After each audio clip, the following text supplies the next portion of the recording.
"Sir, you need to step back behind the line." The words came out flat. Not rushed, not panicked, just flat. The kind of flat that meant the woman saying them had said them 100 times before, and had never once been wrong about who would listen. Diane Hartwell didn't look up from her computer screen when she said it.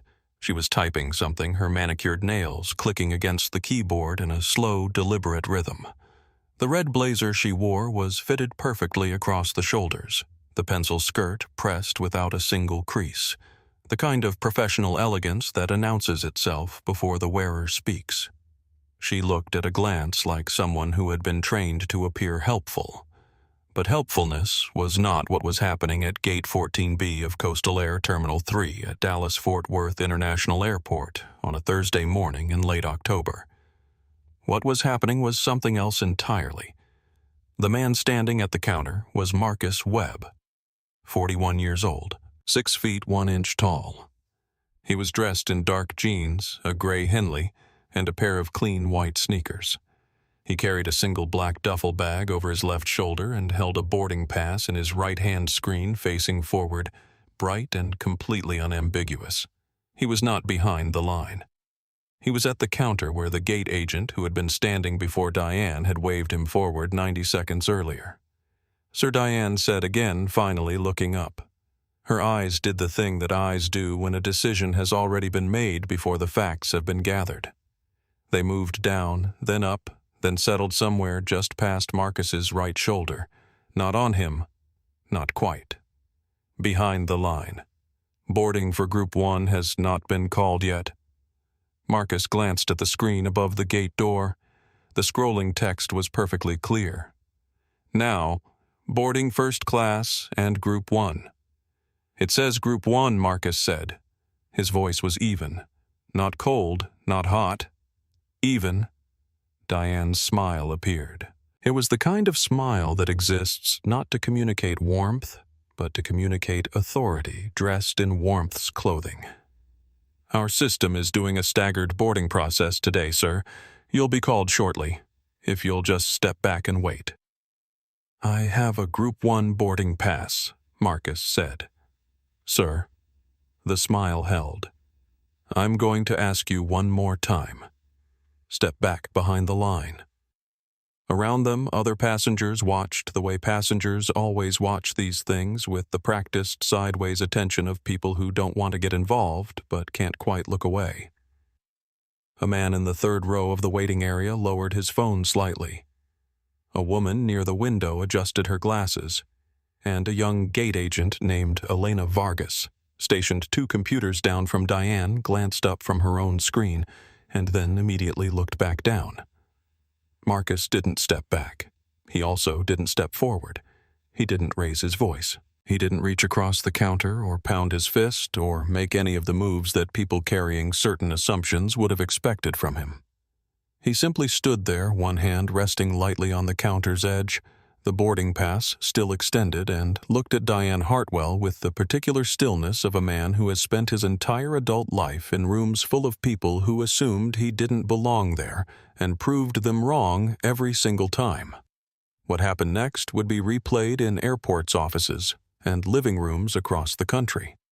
What happened next would end at least one career, expose a pattern of conduct that had been running quietly for 3 years, and remind every person watching that dignity doesn't shout. Sometimes it just stands still and lets the truth do the screaming. Before we get into what happened at Gate 14B, I want to ask you something. Have you ever been told to step back? Not because you were in the wrong place, but because someone decided you looked like you belonged somewhere else? Drop your city in the comments right now, and if this is your first time on this channel, hit subscribe. Because what happens next is something you don't want to miss. Dallas, Fort Worth International Airport on a Thursday morning in late October moved the way all major airports move, with the controlled urgency of a place that cannot afford to stop. Announcements overlapped in 3 languages. Rolling luggage clattered across polished floors. Somewhere behind the security checkpoint, a toddler was conducting a passionate argument with the universe about something that had been taken from him, probably a snack. Terminal 3 was one of the newer additions to the complex all glass and steel, and the particular tasteful beige that airports favor when they want to communicate calm. Coastal Air occupied the left wing of the terminal, its blue and silver signage placed at precise intervals along the walls. Gate 14B was a premium gate. The waiting area seats were wider than average. The carpet, newer the coffee station, stocked with something that actually deserved the name. This was by design. Gate 14B served the airline's flagship morning route, Dallas to New York LaGuardia, departing at 8:15 a.m., a route heavily used by executives, lawyers, and financiers who considered first class not a luxury but a baseline expectation. Marcus Webb had been that kind of traveler for 11 years. He had booked flight CA-4723 3 weeks earlier. Non-stop, first-class window seat 2. The same seat he always chose on this route because the light through that particular window at sunrise over Tennessee was one of the few genuinely quiet pleasures his schedule allowed. He had arrived at the terminal at 6:45 a.m., cleared security without incident, stopped for coffee, and reached Gate 14B at 7:40. He had done this route more than 40 times. He knew its rhythms the way a musician knows a piece they've played for years. What he did not know was that Diane Hartwell had been assigned to Gate 14B as a last-minute substitution. The regular supervisor, a steady man named Terrence, who had worked the Dallas-LaGuardia route for 6 years without a single formal complaint, had called in sick. Diane was the next available supervisor on the roster. Diane Hartwell had worked for Coastal Air for 9 years. In that time, she had built a personnel file that contained, depending on which section you were reading, either glowing performance reviews or something else entirely. The glowing reviews were in the front. The something else was filed toward the back, and the back had been quietly reorganized twice in the past 3 years by a regional operations director named Preston Alcott, who believed that certain kinds of complaints were better managed internally than escalated. At 38, Diane was the kind of professionally beautiful that gets described as immaculately put together. The red blazer was fitted to suggest authority without aggression, the pencil skirt tailored to a length that was precisely appropriate. Her dark hair was pulled back with the architectural precision of someone who understood that appearance is a form of argument. She had spent 9 years learning exactly how to deploy that argument, and she had found it largely effective. Until this particular Thursday morning. Elena Vargas had been Diane's junior agent for 3 months. She was 29, a first-generation college graduate from El Paso who had taken the Coastal Air position as a stepping stone toward her real goal, airline operations management. She was observant in the way of people who are always slightly uncertain whether the ground beneath them is solid. She had noticed things about Diane in 3 months that took most people a year to see. She had not yet determined what to do with those observations. 2 rows back in the waiting area, a man named James Whitfield was reading a physical newspaper, the actual folded kind, and working the crossword in ink. 60 years old, silver-rimmed glasses, a dark blue blazer that had been quality when purchased and had aged accordingly. He had retired from the federal bench in the Northern District of Texas 2 years earlier, and now split his time between Dallas and his daughter's apartment in New York. He was at Gate 14B on a Thursday morning, crossword in hand, paying considerably more attention to what was developing at the counter than his posture suggested. Near the window, Noah Reyes, 24 years old, travel content creator with 890,000 subscribers, had his camera app open out of habit. He had learned long ago that the moments worth capturing almost never announced themselves. He had noticed Marcus at the counter 3 minutes earlier. He had noticed Diane's expression 2 minutes after that. He had not pressed record yet. He was about to. The boarding announcement had been clear. The scrolling display above Gate 14B was updated, lit, and visible from 30 feet in any direction. Now, boarding first class and medallion group 1. The gate door was open. The agent stationed at the jetway entrance, a young man named Carlos Mendez, doing his first solo shift, had already waved 3 passengers through without incident. Marcus Webb had been the 4th person to approach the counter. He had walked up after the agent, previously standing beside Diane. A tired-looking man named Frank had gestured him forward from the Group 1 lane. Frank had then stepped away to deal with a printer error, and Diane had moved into his position behind the counter.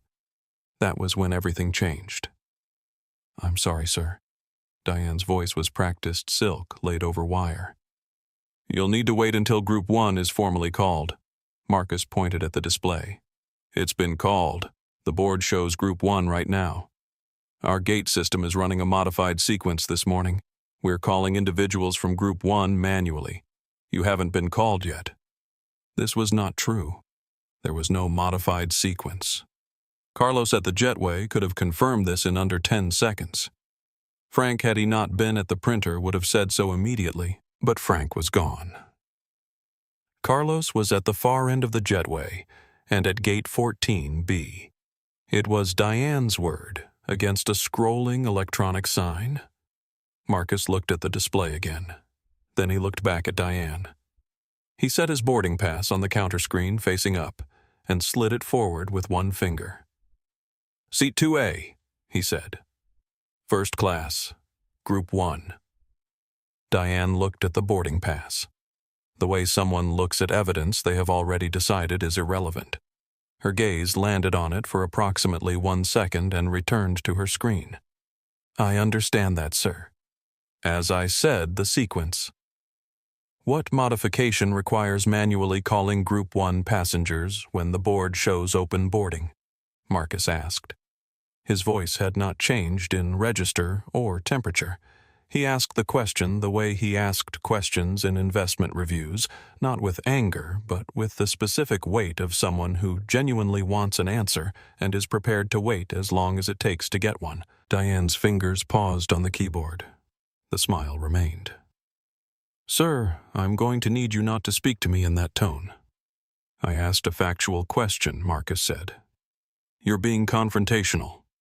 The word landed the way that word always lands when deployed in this particular configuration, as a reset, a redirect, an attempt to change what the conversation is actually about. Marcus Webb had heard that word used this way before. In boardrooms, in conference calls. Once, memorably, in a midtown restaurant where a maitre d' had applied it to a request for the wine list. He recognized it not as a description of his behavior, but as a tactic designed to replace his behavior as the subject. He did not take the bait. "I am not being confrontational," he said, with the patience of a person who has rehearsed calmness, not because calm comes easily, but because he learned long ago that losing it hands other people exactly what they need. "I am asking why I am being prevented from boarding a flight I hold a first-class ticket for when that flight is currently in active boarding." Behind him, the Group 1 lane had developed a small backup. 3 other passengers, a white woman in her 50s with a gold monogrammed carry-on, a white man in a charcoal suit scrolling his phone, and a younger Hispanic woman with headphones around her neck had lined up. They had all heard the exchange. None of them had been told about a modified sequence. None of them had been asked to step back. They were simply waiting with the mild impatience of people who expect to be moving in the next 60 seconds. Elena Vargas, 2 stations down, had stopped pretending to look at her screen. She was watching Diane.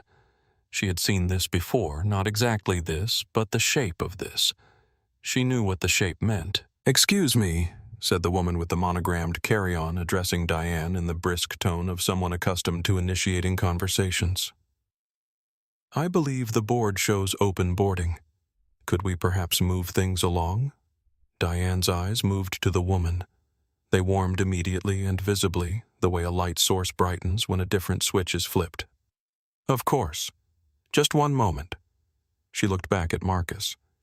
"Sir, I'm going to need you to step to the side so I can assist these other passengers while we sort out your situation." The situation. Marcus noted the word choice. His boarding pass was still on the counter. He had not moved it. He had not stepped aside. "My situation," he said, "is that I have a valid first-class boarding pass for a flight that is actively boarding, and I would like to board it."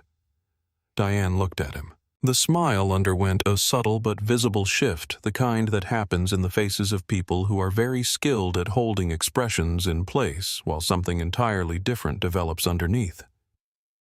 "I think," she said, "we should call a supervisor." Marcus nodded once. "I think that is an excellent idea." Elena Vargas made the call. Not Diane. Elena, because Diane had already picked up the counterphone twice and placed it back down without dialing, and Elena recognized the specific stalling behavior of someone with authority who has painted herself into a corner and is buying time. Elena stepped back slightly from her station and spoke quietly into her headset. "Supervisor to gate 14B, please." Her voice was neutral. Her face was neutral. But her eyes, when they moved briefly toward Marcus, carried something that was not quite neutrality. It was closer to quiet acknowledgement, a small, careful transfer of something that couldn't yet be said out loud. Noah Reyes pressed record. He had been debating it for 3 minutes. He had a set of personal rules about filming strangers in distress built after a complicated incident earlier in the year, and he applied them carefully. But what was unfolding at Gate 14B met every one of those rules. The departure board still showed open boarding. 2 passengers who had arrived behind Marcus had already been waved through by Carlos at the jetway without a single mention of any modified sequence. Diane was standing with her arms loosely at her sides in the particular posture of someone who has made a decision and is waiting for reinforcement to arrive and enforce it. He framed the shot carefully. Wide enough to include the departure board. Close enough to capture faces. Now I want to pause and ask you something, because what's about to happen next is the kind of thing people tell me doesn't really exist anymore. They say the system protects itself. They say that the man with the boarding pass goes home, files a complaint that disappears into a drawer somewhere, and nothing changes. But here's what I need you to understand. The man standing at that counter had been in this exact moment before. Not at this airport, not at this gate, but in this exact silence. And he had not arrived unprepared. Drop a comment right now if you're still watching. And if you haven't subscribed yet, do it before the next section, because what happens in the next few minutes is something you are going to want to see to the end. The woman with the monogrammed carry-on. Her name was Helen, had by now been waved through by Carlos and was on the jetway. So had the man in the charcoal suit. The younger woman with the headphones had passed through as well, but not before she glanced back at Marcus, then at Diane, then at Marcus again, with an expression that held equal parts discomfort and the particular guilt of someone who has benefited from a situation they didn't create and aren't sure how to address. Marcus was still at the counter. His boarding pass was still on the counter. His duffel bag was on his shoulder. He had not shifted his weight. He had not checked his phone. He had not performed any of the small physical negotiations of discomfort. He simply stood the way he had learned to stand in difficult rooms and waited. What arrived before the supervisor was Claudia Voss. Claudia came from the direction of the premium lounge, moving with the particular momentum of someone who has been informed that something inconvenient is happening and has decided to make it more inconvenient by inserting herself. She was 49 in a cream-colored coat with a fur trim at the collar that probably cost more than several months of Elena's salary. Diamond studs in her ears. The practiced walk of a woman who has spent decades being the most important person in whichever room she entered. She took a position beside Diane, not behind her, beside her with the ease of someone claiming territory that she considered already hers. "Is this the issue?" Claudia asked, looking at Marcus the way a person might look at a carry-on bag blocking the overhead bin. Diane said, "We're handling it." Claudia said, "I have a 9 o'clock meeting in New York." She said this to Diane, not to Marcus, as though Marcus were not a variable requiring direct address. Marcus noted this too. He filed it the way he had been filing everything since he arrived at the counter. He was building something. He just hadn't shown it yet. The supervisor who arrived at Gate 14B was not in the traditional sense a supervisor. He was a shift lead named Brandon Torres, 27 years old, 3 months into the role and visibly underprepared for what he walked into. He had a tablet, a headset, and the expression of someone who has just realized that every training scenario they practiced was insufficient for this particular morning. Sir Brandon said to Marcus, in the careful tone of someone attempting to project authority, "They are still growing into, I understand there's been some concern about boarding. Can I help clarify things?" Marcus looked at him. Brandon had the demeanor of someone genuinely asking, not someone who had already decided. In Marcus's professional life, he had spent considerable effort learning to tell the difference between people gathering information and people performing the collection of information as cover for a decision already made. Brandon was genuinely gathering. "I have a valid first-class boarding pass for flight CA472, Marcus said, keeping his explanation clean and sequential. "The board shows Group 1 in active boarding. I've been prevented from boarding. The reason given, a modified boarding sequence requiring manual calling, appears to be inaccurate given that I've watched 6 Group 1 passengers board without any such sequence being applied to them. I'd like to understand on what basis I alone have been held back." Brandon turned to Diane. His expression was the expression of a junior employee who needs a senior one to explain themselves and is hoping the explanation will be good. Diane spoke before he could frame a question. "This passenger has been argumentative since approaching the counter," she said, her voice taking on the smooth competence of someone accustomed to shaping narratives. "He has refused repeated polite requests to step back, disrupted the boarding flow, and created an uncomfortable environment for other passengers and staff." She gestured toward the gate area where the remaining passengers were watching with varying degrees of open attention. "We have a full flight to board and other guests to consider." "I asked a question about why I was being held back," Marcus said, still speaking to Brandon rather than to Diane. "That is the extent of my disruption." He paused for a single beat. "In the time I've been here, 6 Group 1 passengers boarded without interference. I am the only one who was asked to step back. I'd like that discrepancy addressed." Brandon looked at the departure board. He looked at it for 3 full and deliberate seconds. He looked at Diane. He looked at Marcus. Then he said quietly and without accusation, "I think I should call the operations desk about this." "That won't be necessary," Diane interrupted. The easy smoothness was still in her voice, but something underneath it had tightened. She turned to Marcus directly. "Sir, I need you to hear me very clearly. I am within my authority as gate supervisor to deny boarding to a passenger who is not cooperating with crew instructions. If you continue to refuse reasonable requests, that is a decision I will make." The sentence detonated in the quiet of Gate 14B, the way certain sentences do not, with volume but with consequence. Everyone present felt it land. In seat 12 of the waiting area, Patricia Osei, 55 years old, Diamond Elite, frequent flyer. 4 years of monthly use of this exact route put her coffee cup down on the armrest with a precision that was not accidental. She had been watching since the beginning. She had a particular talent for recognizing patterns built over decades of professional and personal experience. What she was watching was a pattern she recognized. On what grounds, Marcus asked Diane. Disruption of boarding process. "I haven't disrupted anything," Marcus said. "I've asked a question. Twice. I have not raised my voice. I have not moved from this counter in a manner you requested. I have not made physical contact with anything that isn't my own belongings. The specific grounds for denying boarding require more than displeasure at a question. The word specific." Claudia Voss, still positioned beside Diane, made a very small sound that was not quite a scoff.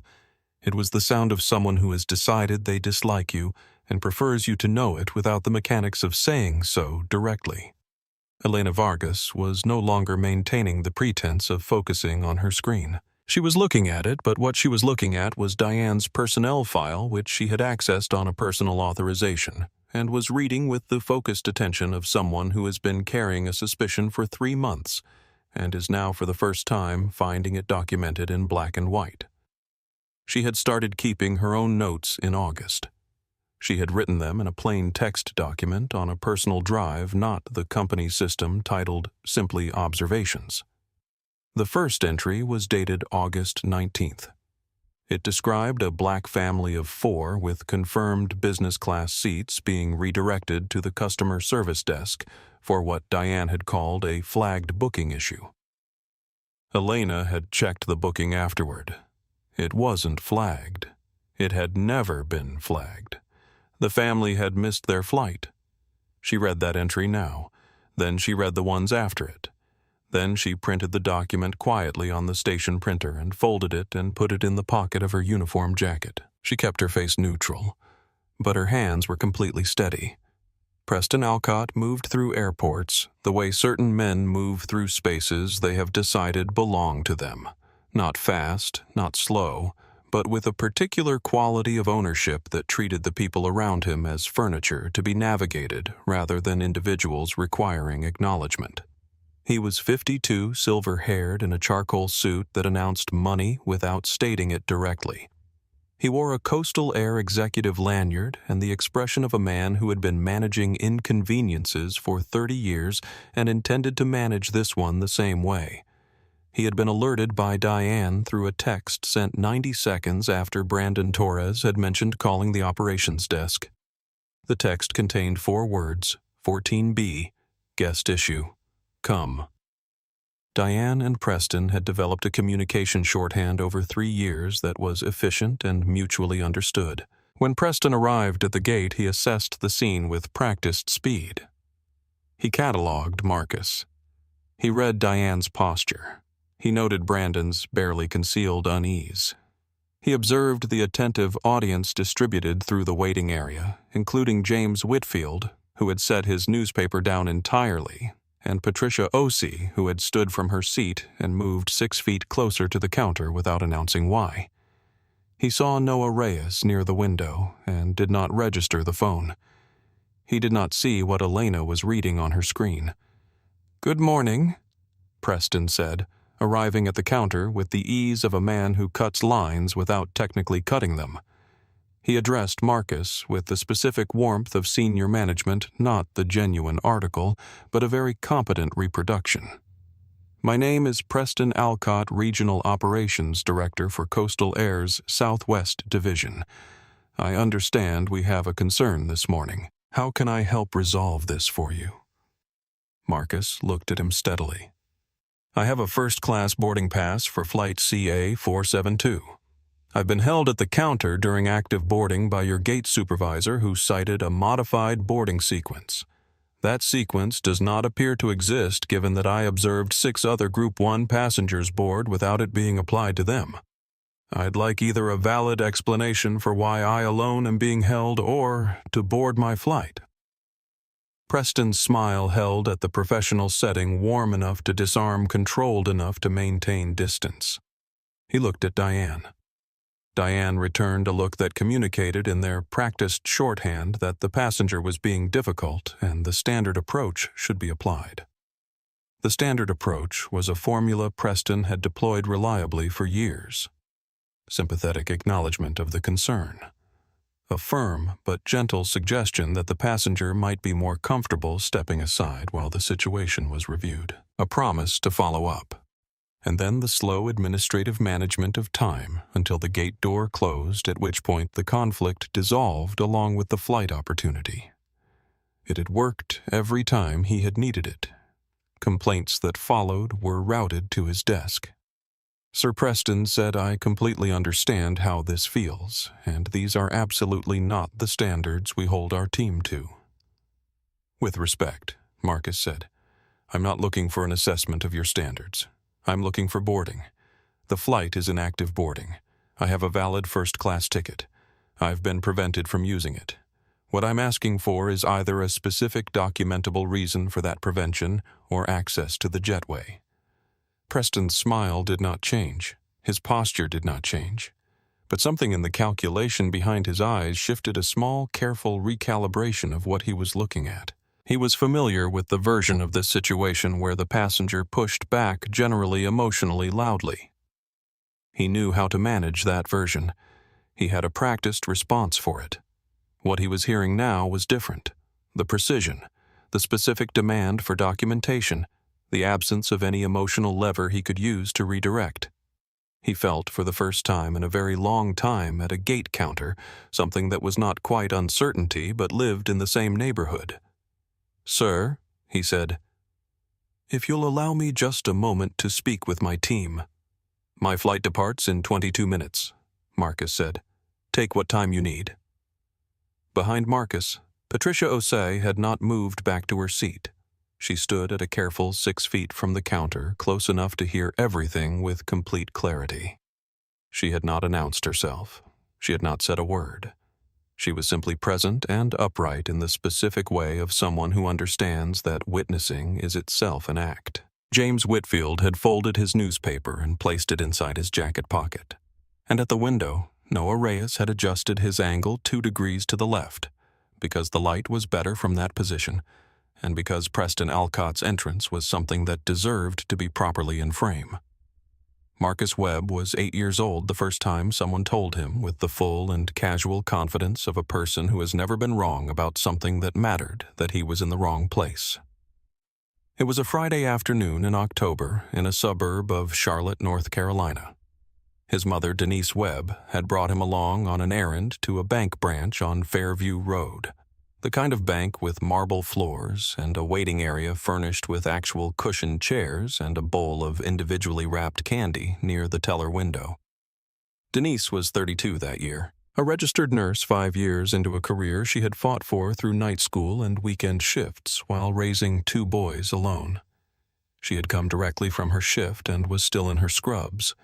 She was there to inquire about a small business loan for her cousin's catering company for which she had been named co-signer. The bank employee who came to assist them looked at Denise for approximately 3 seconds. Then he told her in a perfectly pleasant and professional voice that the small business lending department was actually located at their main branch downtown and that she might find the process more straightforward there. He said this without checking any records, without asking her name, without making a single inquiry into what she needed. He simply looked at her and made a decision. His mother had said very quietly, "Thank you," and taken Marcus's hand and walked out. She had driven 2 blocks. Then she pulled into a church parking lot and turned off the engine. Marcus watched from the back seat as she pressed both hands flat against the steering wheel and breathed very slowly and deliberately for almost a full minute. Then she turned around and looked at him. She said, "There are going to be rooms that close before you get to the door. There are going to be people who decide who you are before you open your mouth. And you're going to have 2 choices every time that happens.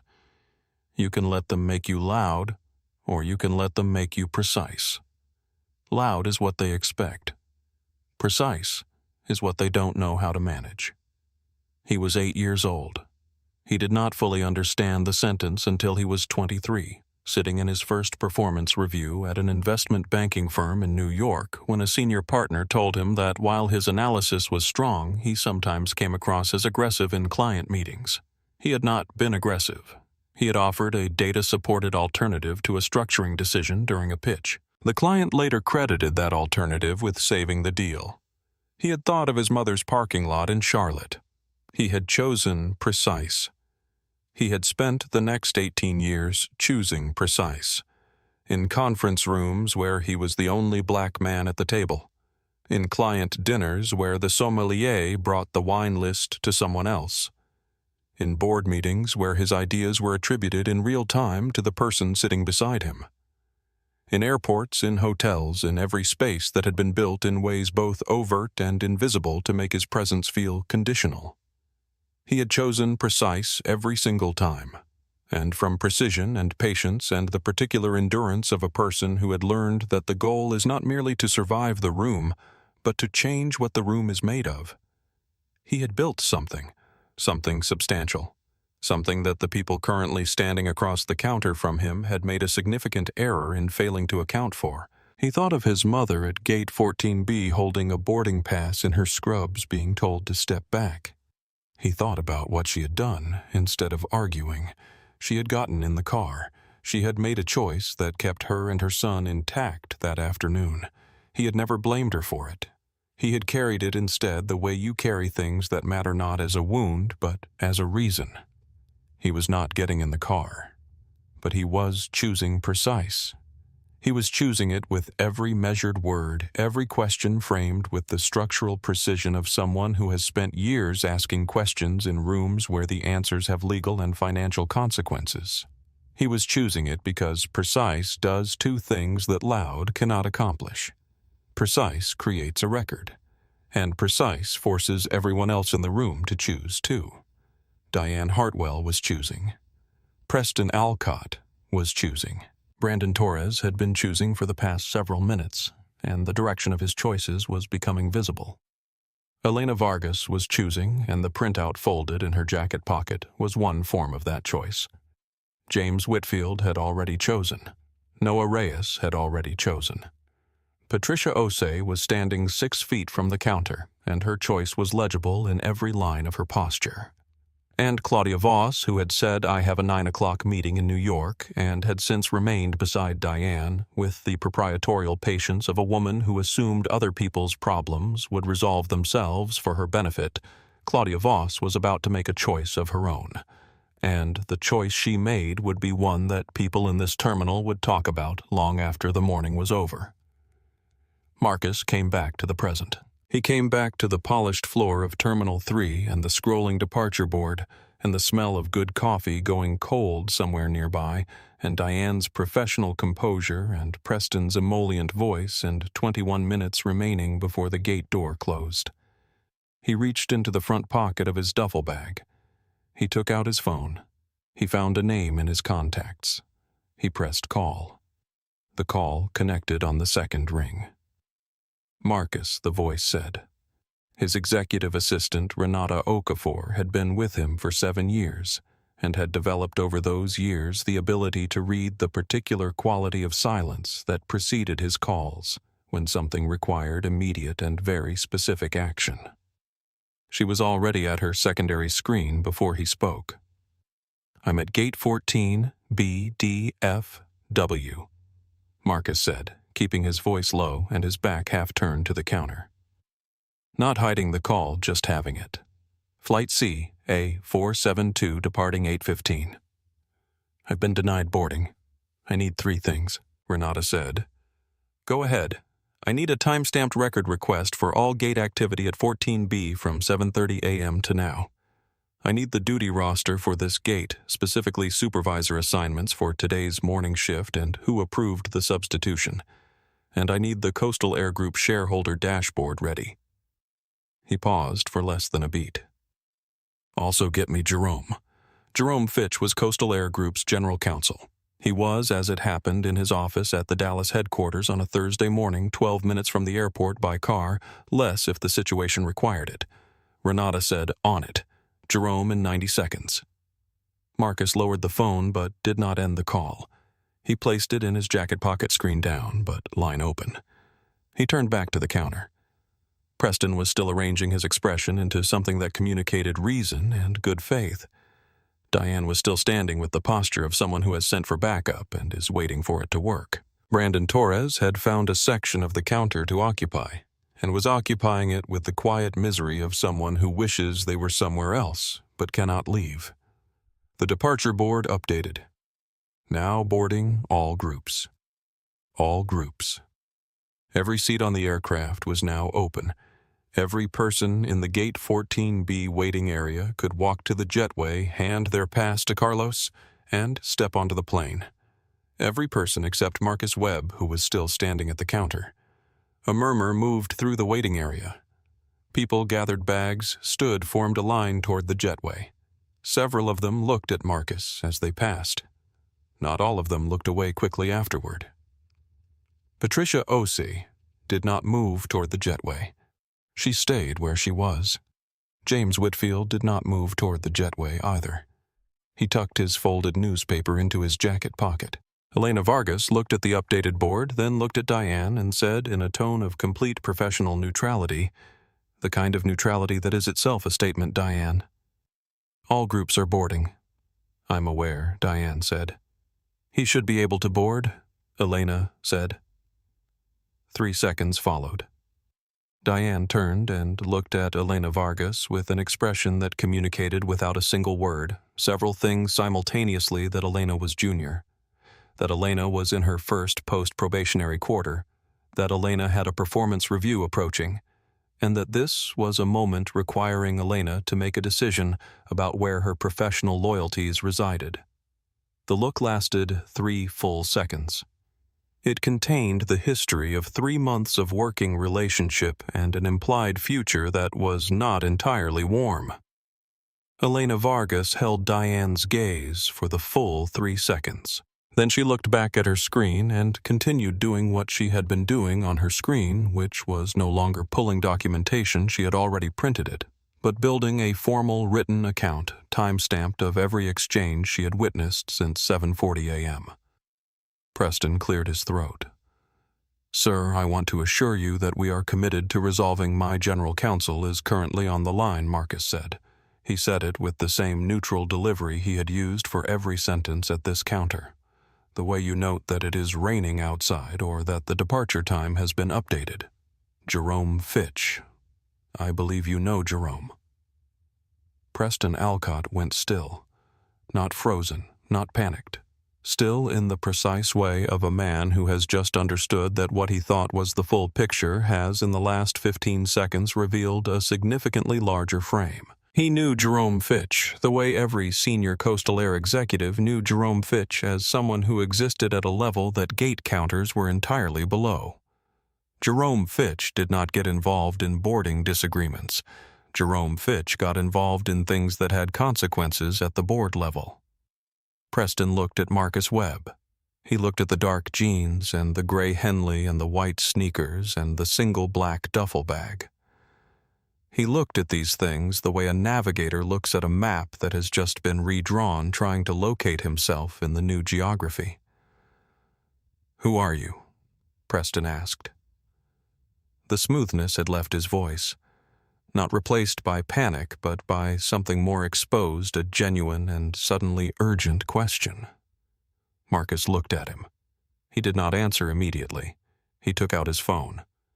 My name is Marcus Webb, he said. I'd like to board my flight. Then he raised the phone slightly toward Preston. Jerome, he said into the speaker. Tell him. Jerome Fitch's voice came through the phone speaker at a volume that was clearly deliberate. Jerome had 30 years of legal practice and a precise understanding of when to be overheard. Preston. 1 word. The name alone spoken in that register occupied the counter like a presence. Preston Alcott's jaw tightened. I'm looking at the situation at Gate 14B. Jerome continued, his voice steady and unhurried. I'm also looking at several other things I'd like you to explain at your earliest convenience, which I'm defining as the next few minutes. But first, the passenger at that counter has a confirmed full-fare first-class ticket. He has been standing at an active boarding gate. Whatever the situation is, it needs to resolve right now. Are we clear? Preston said. Jerome, this is... Are we clear, Preston? A beat of silence. Yes, Preston said. Good. Marcus, I'll have everything you asked for in 10 minutes. Stay on. Marcus returned the phone to his pocket without ending the call. He looked at Diane. He looked at Preston. Then he did something neither of them had anticipated. He turned around and addressed the people in the waiting area. Not loudly, not with any quality of performance. Quietly and with the direct courtesy of someone who believes the people watching deserve to be acknowledged rather than used as backdrop. I want to thank everyone for your patience this morning, he said. I know this has delayed things. I apologize for the inconvenience to each of you. That's all. It was on its surface a brief and polite remark, but it did something to Gate 14B that 12 minutes of Diane's professional authority had failed to accomplish.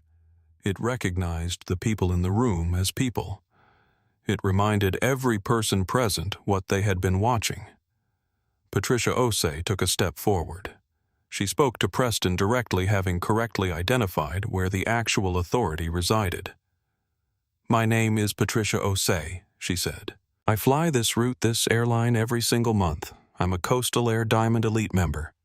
She said this without pride. She said it the way you cite credentials before making a statement you want on record.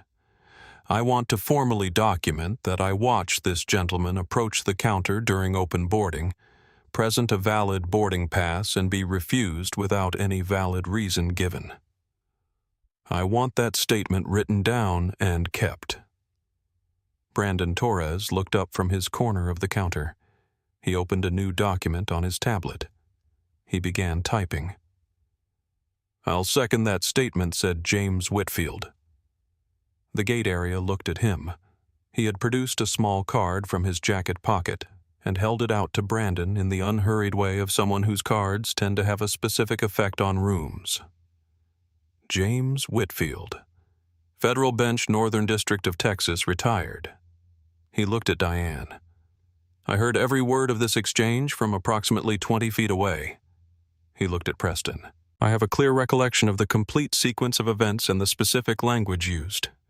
I would strongly encourage you to resolve this correctly and promptly." Diane stared at him. Noah Reyes by the window shifted his camera angle slightly to capture the full counter. He walked forward not hurriedly and placed his business card on the counter in front of Brandon. He waited until Brandon looked at it. "Travel journalist and content creator," Noah said.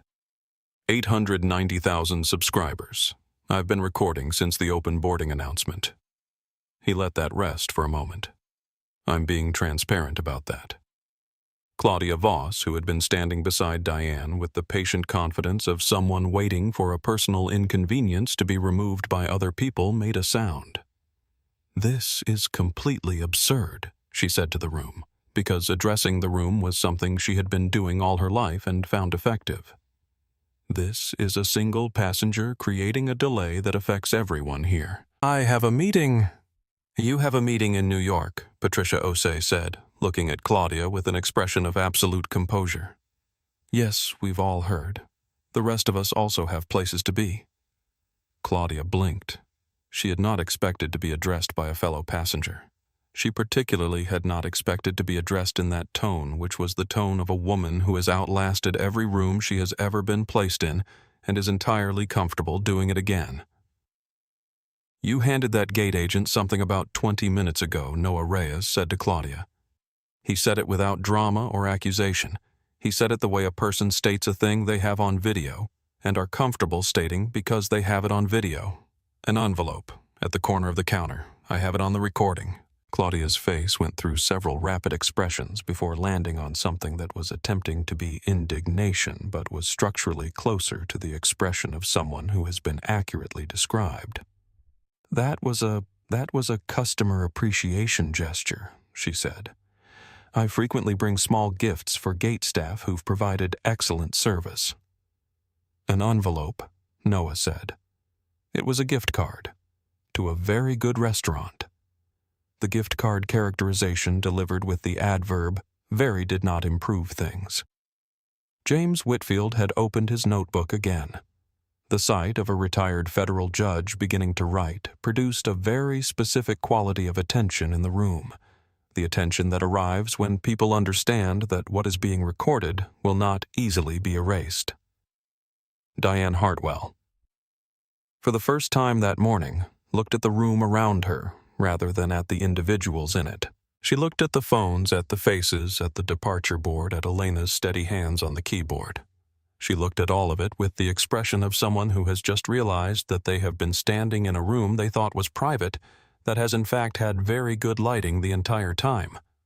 Now I want to stop here for just a moment, because what you've watched unfold in the last few minutes at Gate 14B is the kind of thing that people say doesn't happen this way.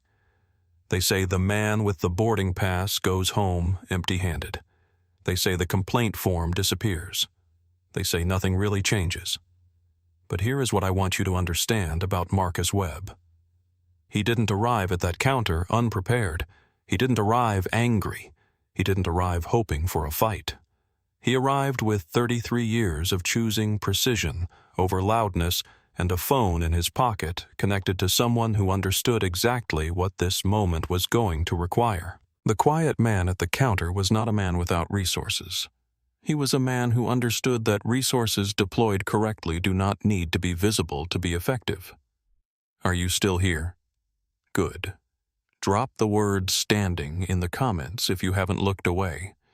And if someone in your life needs to hear this story today, send it to them right now. Because what happens in the next few minutes is the part that matters most. Preston Alcott had moved away from the counter. He was standing 6 feet to the left, speaking into his own phone in a voice that was low and controlled, but had none of the earlier smoothness. His body language was the specific choreography of urgent damage containment, the posture of a man pulling threads and needing the fabric to hold. The fabric was not going to hold. Diane, standing at the counter without Preston's physical proximity for the first time that morning, seemed to make a decision. The professional composure was still present, but it had shifted from confident to determined. And determined is what you reach for when confidence has become unavailable. She looked at Marcus. "Sir," she said, "I'm going to need to see additional identification along with your boarding pass. This is a security protocol for flagged bookings." The entire counter went quiet. Brandon Torres stopped typing mid-word. Elena looked up with an expression she did not fully manage to keep neutral. James Whitfield unfolded his arms. Patricia Osei inhaled slowly through her nose, the particular inhale of someone who has just heard something they already knew was coming and is sorry to have been right. "Flagged," Marcus said. "Your booking has been flagged by our internal security system," Diane said, her voice maintaining its professional register through what was clearly considerable effort. "Standard procedure requires additional documentation before boarding." This was the final play. Everyone at that counter who was paying attention could recognize it as a final play, not the maneuver of someone holding a strong position, but the reach of someone watching everything else fail, throwing the last available card regardless of what it costs. "What flag specifically is present on my booking?" Marcus said. "And what time was it placed?" "Our security system doesn't disclose the parameters." "Show me," Marcus said. "I'm sorry, the flag. On your screen. Show me what it says." Diane looked at her screen. She looked at Marcus. She looked at her screen again. Because there was no flag. Her screen showed a clean confirmed booking made 3 weeks earlier, full fare first class platinum status. No restrictions, no alerts, and not a single flag of any kind. She had introduced the word flag, the way you introduce a weapon you do not actually have, and now Marcus was asking her to show it in front of a retired federal judge, a recording travel journalist, a Diamond Elite witness, and the general counsel of her parent company on a live phone call. Diane Hartwell's hands, for the first time that morning, were not entirely steady on the keyboard. Brandon Torres said quietly, as though the words were leaving his mouth before he had decided to say them. "There's no flag on this booking. I can see the full record from here. The reservation is clean. There's nothing." Preston Alcott, still on his phone 6 feet away, had gone quiet mid-sentence. Because the person on the other end of his call had just said something, and what they had said had changed the entire shape of his morning in a way he could feel in his chest. The envelope had appeared at 7:48 a.m. Elena Vargas had seen it. She had watched Claudia Voss arrive at the gate from the direction of the premium lounge, had observed the brief exchange at the corner of the counter, 2 women standing close. The envelope passed in the practiced way of people who have passed envelopes before without ceremony or eye contact, as something that simply moves from one hand to another. She had watched Diane slide it into the inside pocket of her red blazer without looking at it. She had logged this observation at 7:49 a.m. in the document on her personal drive in the same plain, factual language she had been using since August. Time, location, description. No interpretation. Just what happened. Noah Reyes had captured it on the wide shot from across the gate area. He had been filming the boarding process as general content and had caught the exchange without immediately understanding what it was. He had a clearer idea now. Claudia Voss was managing with visible effort the particular challenge of being seen. She had spent decades perfecting the kind of social authority that makes a person the center of a room without appearing to try. She was finding that this particular room was not responding to that authority in the expected ways. That envelope, she said, addressing the gate area with the measured confidence of a woman who has given speeches at charity events, was a customer appreciation gesture. I make a point of recognizing staff who provide exceptional service. It is a practice I've maintained for years across multiple airlines. An envelope is not a gesture, Patricia Osei said. The way you say a cat is not a dog. It was a gift card, Claudia said. To a restaurant. Which restaurant? Marcus asked. Claudia looked at him. This was the first time Marcus had addressed her directly in several minutes. She looked at him the way someone looks at an element of the situation that has rearranged itself without asking permission. I don't see how that's specifically relevant. If there's a gift card in the envelope, Marcus said it can be retrieved and verified. If there isn't one, the description of the envelope as a gift card is inaccurate. Both of those facts are relevant to what has been happening at this counter since 7:40 this morning. He said this with the same evenness that had characterized every sentence since he arrived. The precision his mother had named in a church parking lot in Charlotte 33 years ago. The approach that doesn't look like an approach.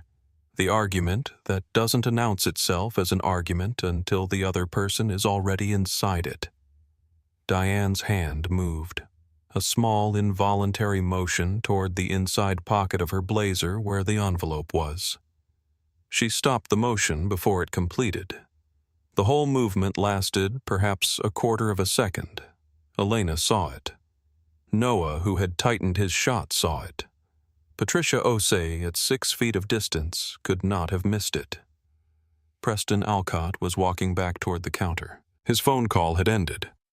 Whatever he had been told during it had rearranged things because his expression had rearranged the managing quality was gone, replaced by something that was doing the work of composure without quite achieving it. He looked at Diane when he arrived. He looked at the inside pocket of her blazer. He looked at Marcus. For the first time, his face showed something that wasn't professional. It was the specific expression of a person who has recognized an error they cannot reverse and is in the first moments of calculating the cost. Claudia, he said. He said only her name in the tone of someone who needs a person to stop whatever they are currently doing. Claudia looked at him. She read something in his face that changed hers. Preston, what's happening? He didn't answer her. He looked at Marcus. He looked at the phone in Marcus's jacket pocket, still live, still open, and from which Jerome Fitch's voice could be heard faintly, not the words, but the tone of someone in a conversation that involved phrases like board notification and formal disclosure. Board notification. Preston Alcott knew what board notification meant the way a sailor knows what certain cloud formations mean. He had spent 3 years ensuring that certain things did not climb to the level that required board notification. He had managed Diane's file. He had managed 3 formal complaints. He had managed the way that Gate 14B's morning shift was staffed and supervised in ways that were he now understood about to become very difficult to explain to anyone outside this terminal. He stood at the counter. The ground beneath the specific kind of authority he had been exercising for 3 years had been shifting quietly since 7:40 a.m. He could feel now, with the clarity available to people with good instincts about these things, that it was not going to hold. He looked at Marcus Webb. "Sir," he said. The smoothness was gone entirely. What was left was something more honest. "I think we need to talk." Marcus did not move from the counter. He did not adjust his posture or look at the departure board or signal in any way that urgency had changed his position. He had 8 minutes before the gate closed. He was aware of it the way a surgeon is aware of time as a factor to be managed, not a pressure to react to. He looked at Preston. "I agree," he said. "Right here." Preston's instinct was to relocate, to offer a back office, a private corner, any configuration that put physical walls between this conversation and the people watching it.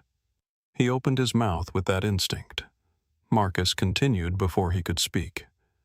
"I'd like Elena to stay at her station," he said. "Not a demand."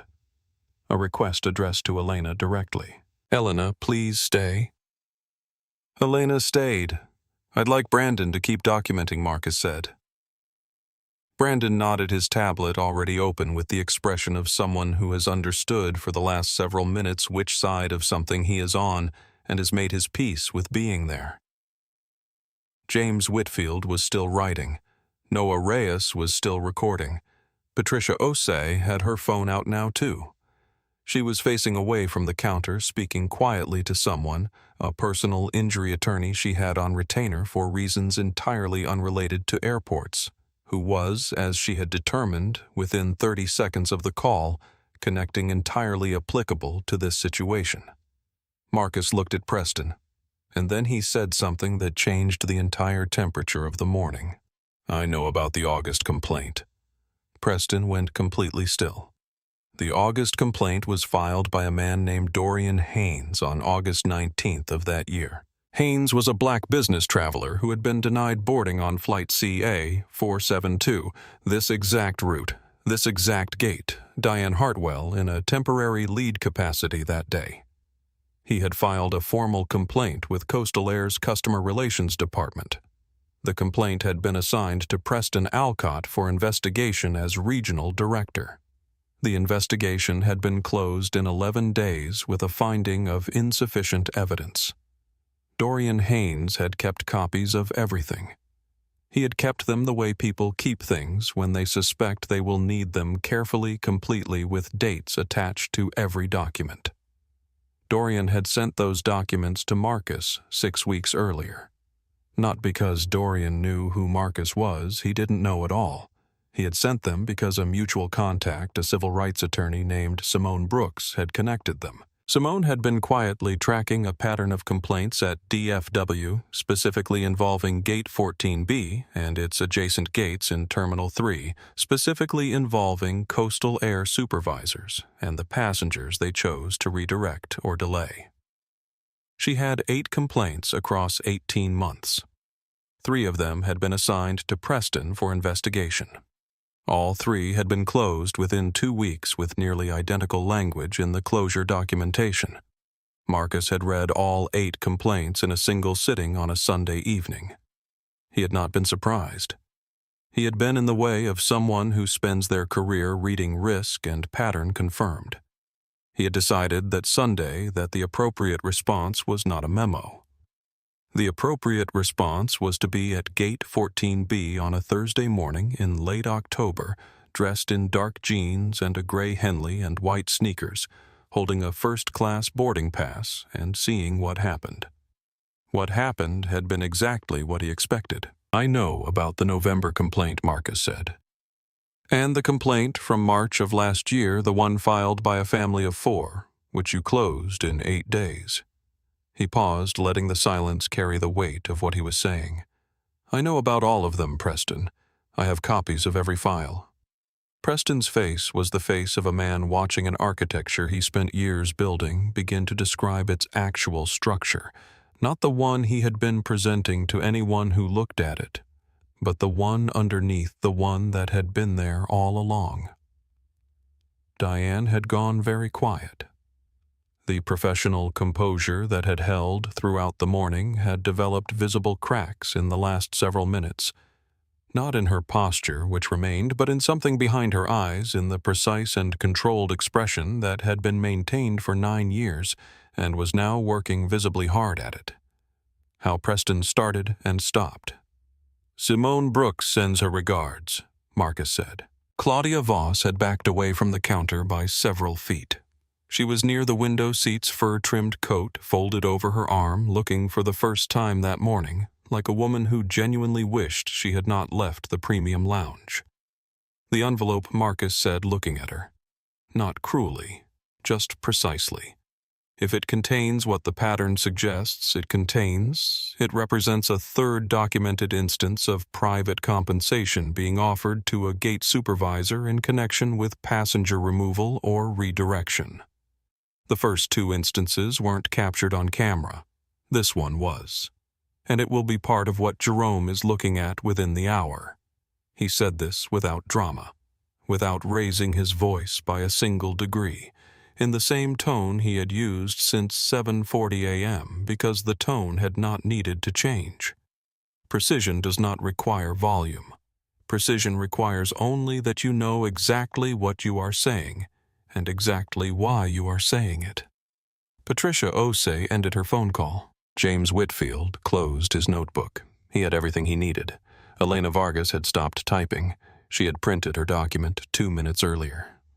She was holding it in both hands, reading it one final time with the expression of someone who has kept a record for 3 months and is now holding the reason they kept it not as vindication exactly, but as something more important than that.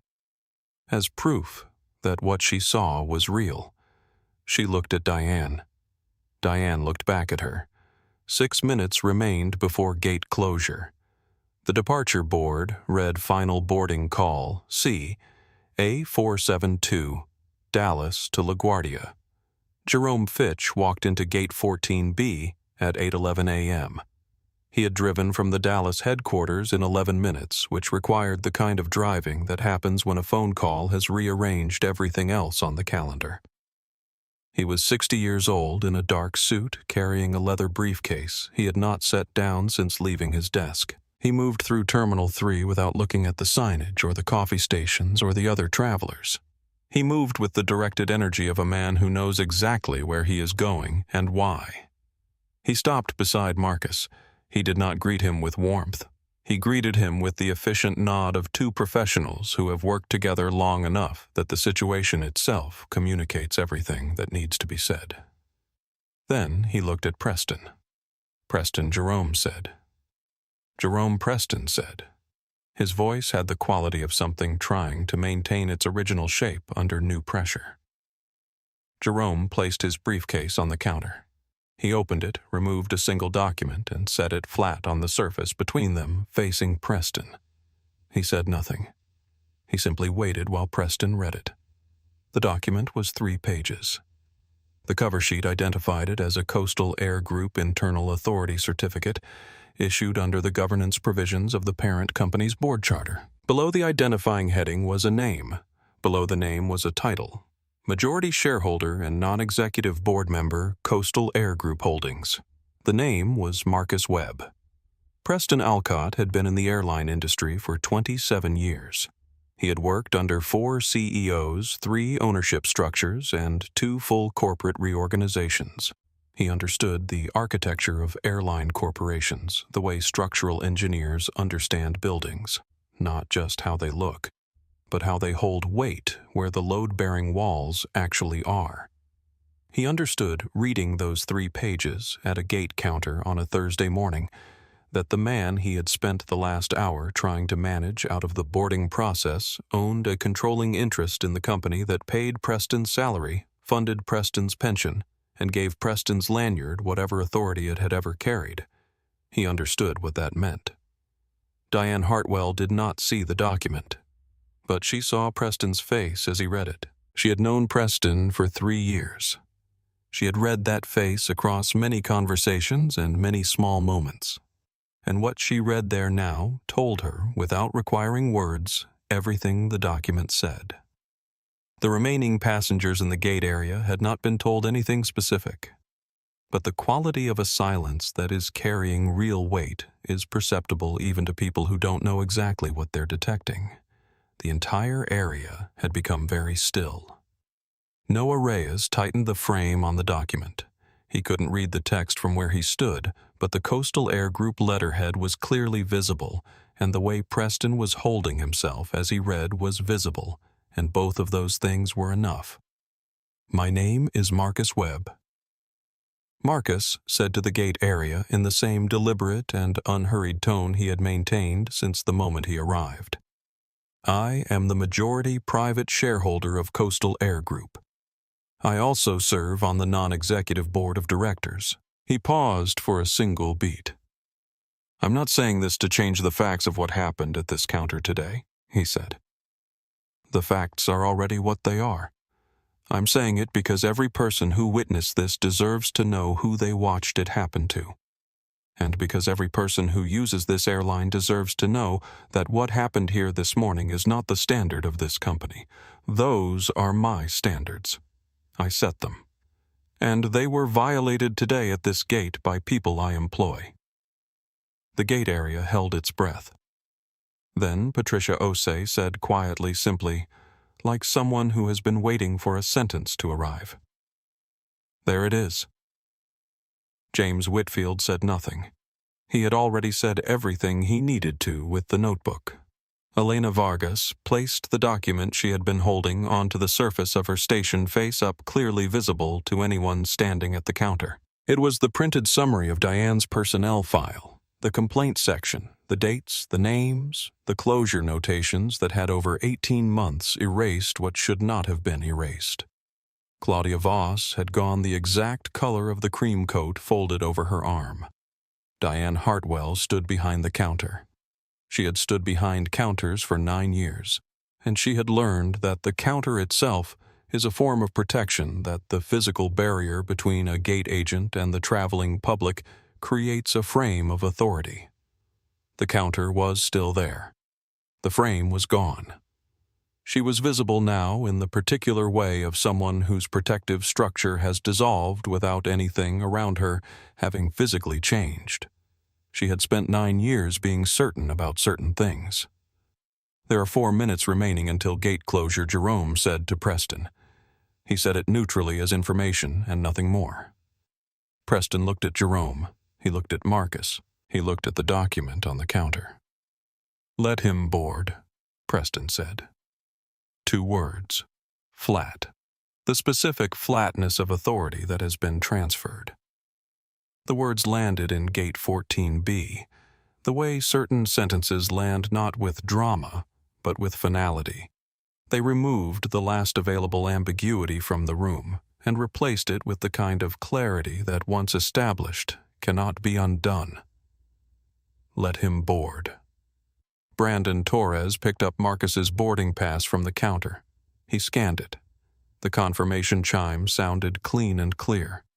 He handed it back to Marcus with both hands, the way you return something to someone when the act of returning it is itself meaningful.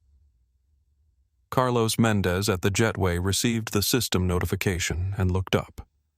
Marcus did not move immediately toward the jetway. He had 4 minutes before the gate closed and several things still in front of him. He had learned in decades of consequential work that the moment you have is the moment you use, not the one you defer to a later conversation that may not happen on the terms you need. He looked at Preston. "I want to understand the August complaint," Marcus said. "You closed it in 11 days." Preston said nothing. Dorian Haynes filed photographs of the boarding display, a time-stamped witness statement, and a written record of every exchange at the gate that day, Marcus said. "You found insufficient evidence." He let that sit for a moment. "There are 8 complaints total across 18 months. 3 of them were assigned to your desk. All 3 were closed with nearly identical language within 2 weeks each. In a company I hold, the majority of that pattern represents what Jerome would describe as a material governance failure." He looked at Jerome. "Jerome? What would you call it?" "A material governance failure," Jerome said without inflection. Preston looked like a man watching the structure of something he built finally describe itself accurately, not the version he had been presenting for 3 years, but the actual version that had been there the whole time. "I want to be precise about what happens now," Marcus said, "because precision is important." He addressed Preston directly, but his voice was calibrated to carry. 3 formal complaints were filed by members of the public and closed without sufficient investigation by the same manager who had direct supervisory responsibility for the employee named in each of those complaints. That is a structural conflict of interest. It will be reviewed by the board. It will also be reviewed by whoever the board determines should conduct an independent investigation. He paused. Preston, your access to the operations desk is suspended as of right now. Jerome will be in contact with HR before noon. Jerome was already on his phone. He had already begun. Claudia Voss was quietly attempting to create distance between herself and the center of the gate area. She was moving toward the seats near the window. Not departing, she had no means of departure, but reducing her visibility. The fur-trimmed coat was folded precisely over her arm.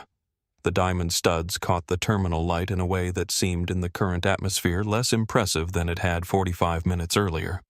"I'd like to address the envelope," Marcus said, looking at her. Claudia stopped moving. The exchange recorded at 7:48 a.m. at this gate counter, Marcus said, was captured on video and witnessed by multiple people. If the envelope contains compensation intended to influence how a gate supervisor treated specific passengers, it has legal implications that extend well beyond this morning. He looked at Diane. "I'm going to ask you directly. What was in the envelope?" Diane looked at him. She looked at the counter in front of her. She looked at Elena, who held her gaze without expression. She looked at the departure board. She looked at the things you look at when you are searching for a door and finding that every direction leads to the same room. She reached into the inside pocket of her blazer. She placed the envelope on the counter. She pushed it toward Jerome. Jerome placed it in his briefcase without opening it. It would be opened later, properly documented in the presence of appropriate witnesses. Its contents would confirm what the pattern had already made clear. Preston Alcott did not speak again during his time at Gate 14B. He would speak again in Jerome's office, in the HR director's office, in the course of an investigation that would take 5 weeks and produce a report that left nothing ambiguous. But at this counter on this morning, he had run out of words that could change anything. He stood to the side of the counter, his charcoal suit carrying him with the deflated dignity of a costume being worn by someone who has just understood they are wearing a costume. He waited for Jerome to tell him what came next. And something shifted in the gate area, not the atmosphere exactly, but the energy beneath it, the quality of what several dozen people had just witnessed, not the takedown of one person or the exposure of one mistake, the uncovering of something that had been hiding inside an institution they used every month, every week, every time they flew this route. Something that had been filed away, reorganized, and made to disappear until the wrong man stepped up to the wrong counter on the right morning. Elena Vargas placed the printed document on the counter between herself and Diane. She placed it slowly with the deliberateness of someone who has been building toward a moment across 3 months and is now fully and finally inside it. "This is a summary of your personnel file," Elena said. Her voice was level. Not the practiced level of performance, but the genuine level of someone who has made a decision she cannot take back and has chosen to be completely present for it. The complaint section starts on page 2. Diane looked at the document. She did not pick it up. "I know what's in my file," Diane said. 2 complaints filed in the past 18 months, Elena said. Both closed within 11 days by regional operations. Both involving passengers who were denied boarding or redirected without valid cause. She stopped herself from looking away. Both involving passengers who match. She paused, adjusted. Passengers of a specific background who received treatment that was not applied equally to other passengers on the same flights. Diane said those complaints were investigated and properly closed. "Were they?" Elena said. The shape of a question without its asking inside it. She looked at Diane with the directness of someone who has spent 3 months being careful and has run out of reasons for it. "In August, I watched you redirect a family from the business class boarding lane. I checked the booking afterward. There was no issue with their reservation. Nothing was flagged. Nothing was wrong. There never had been. That family missed their flight. Diane looked at her. I was 3 weeks into this job, Elena said. I didn't file a formal complaint because I wasn't sure I'd be believed and because I'd watched how complaints got handled in this region, and I understood what that meant for someone in my position. She paused. I should have filed it anyway. The directness of this not accusation, but honest accounting settled into the gate area with the weight of something true that has been held back too long. James Whitfield had his notebook open again. Patricia Osei was listening with the complete, still attention of someone who has been waiting on some level for a younger woman to say this exact thing out loud in a space where it would matter. Marcus was watching Elena with a specific quality of attention, not evaluative, but recognizing. He had seen this moment before in different rooms and different configurations, the moment when a person inside a structure decides that the right side of something matters more than the immediate professional arithmetic. He had learned over decades that the people who make that choice in those moments are the people an organization most urgently needs to keep. I'll need your formal statement, Jerome said to Elena quietly. Not here, not today, in this space. Through the proper channel, but I want it on record that you are prepared to give one. Elena nodded once. Diane looked at Jerome. She looked at Marcus. She looked at the gate area, at Patricia, at James, at Noah, at the other travelers who had been delayed and had stayed and were now part of something they hadn't come to the airport for. She looked at Claudia near the window, who had acquired the very specific expression of a person whose strategy of becoming invisible is requiring more effort than expected. Diane had spent 9 years building a particular kind of professional identity. The competence, the appearance, the management of spaces and situations, the deployment of authority through the combination of appearance and confidence that she had found over those years to be largely effective. She had been effective because the architecture around her had been arranged to support effectiveness of this kind.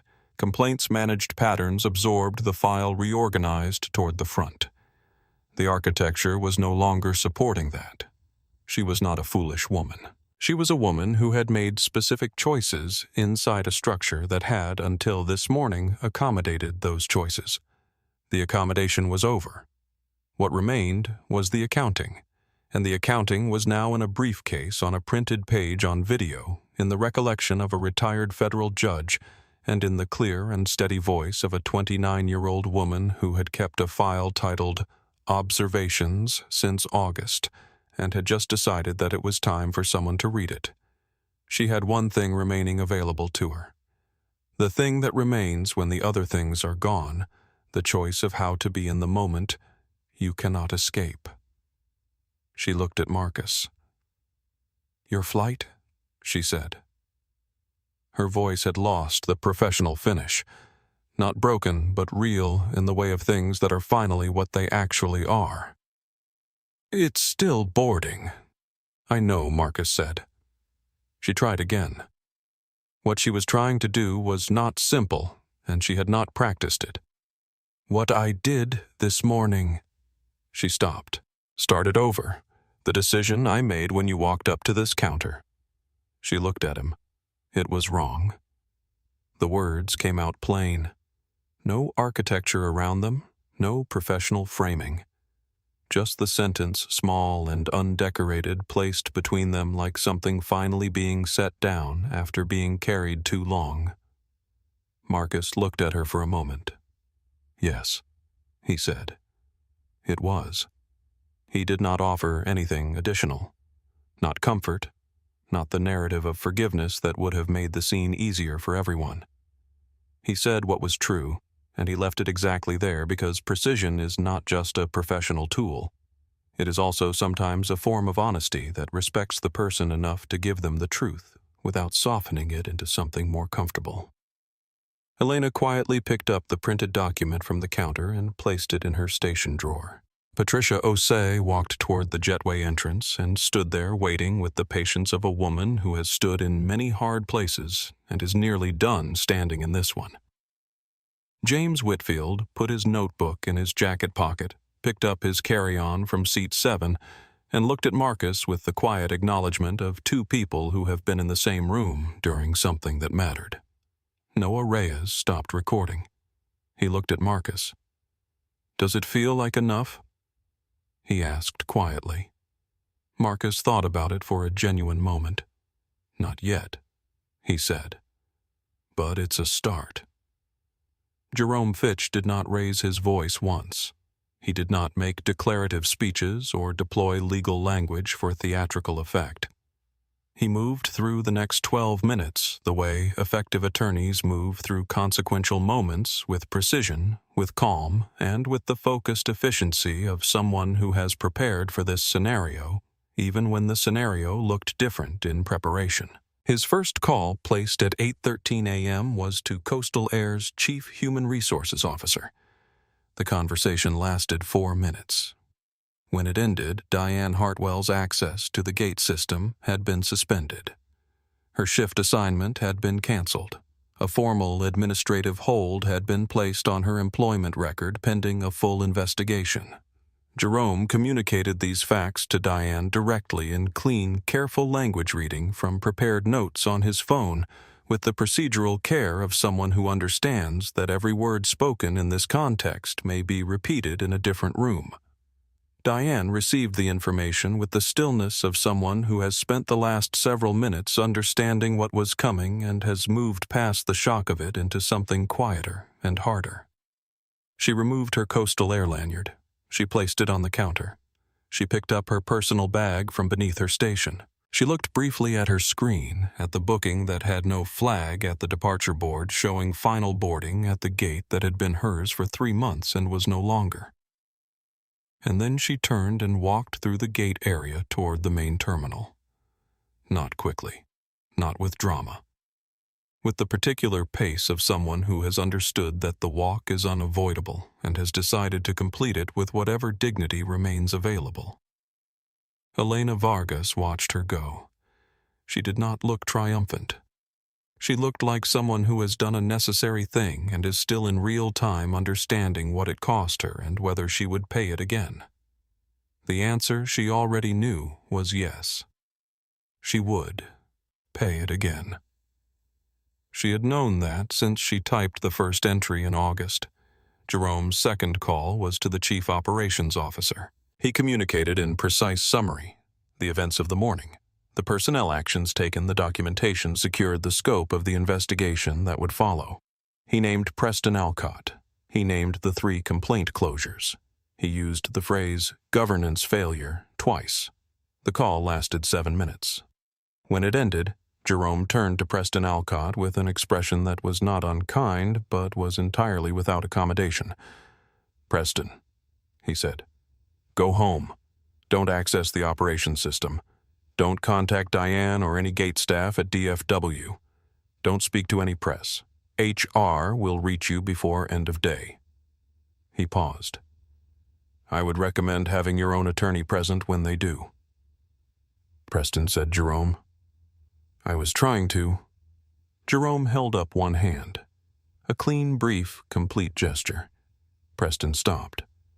Preston picked up his phone. He picked up his lanyard, then thought better of it and left it on the counter. He walked away from Gate 14B without looking back toward the terminal, toward a different kind of morning than the one he had arrived for, toward the beginning of a conversation with the structure of his professional life that he had spent 3 years trying to prevent.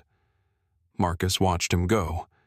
He felt the particular weight of a long thing ending. Not satisfaction, exactly, something more complicated. The feeling of a person who has expended considerable effort on a thing that should never have required that effort, and who is now holding both the resolution and the cost of reaching it. He turned to Elena Vargas. "What's your full name?" he asked. "Elena Maria Vargas." Elena Marcus said, "I want you to know that what you did this morning, maintaining documentation for 3 months, staying when staying, was harder than leaving. Telling the truth in a room where the truth had a professional price, that is the standard this company requires of its people. It is the standard I require." He looked at her directly. "Jerome will make sure your contribution is on record, But I also want you to know from me personally that it was seen." Elena looked at him. "Thank you," she said. Then after a moment she said, "I should have filed it in August."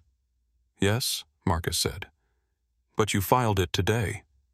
And today is what we have." He turned to Patricia Osei. "Thank you for standing," he said. Patricia smiled the smile of a woman who has been in many rooms and has stood in more than a few of them when sitting would have been considerably easier. "Some things you don't walk past," she said. "That's all." He turned to James Whitfield, who had already moved toward the jetway. "Mr. Whitfield," Marcus said. James looked back. "I believe you've got it from here, Mr. Webb," he said. Marcus looked at Noah Reyes. Noah had his phone at his side, not raised, not recording. Just present. "Whatever you do with the footage," Marcus said, "I'd ask that you focus on the pattern, not the individuals. The pattern is what needs to change." Noah considered that. Then he said, "I think the pattern is what makes people change the individuals." Marcus thought about that for a moment.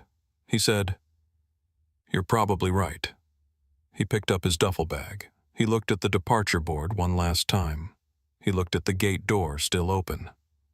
Carlos Mendez had been asked to hold the jetway for 2 additional minutes, a quiet call Jerome had placed during the personnel conversations. Marcus walked to the jetway entrance. He handed his boarding pass to Carlos, who scanned it. The chime sounded clean, clear, unambiguous. No hesitation on either side. He walked down the jetway. Seat 2A was waiting. The light through that particular window at sunrise over Tennessee was one of the few genuinely quiet pleasures his schedule allowed. He had not forfeited it. By the time CA-472 touched down at LaGuardia, the story had already left the airport.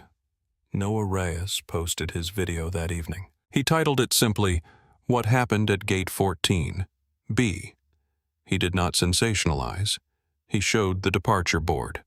He showed the exchange. He showed the document. He narrated in plain language without embellishment, letting the sequence of events carry what it already carried.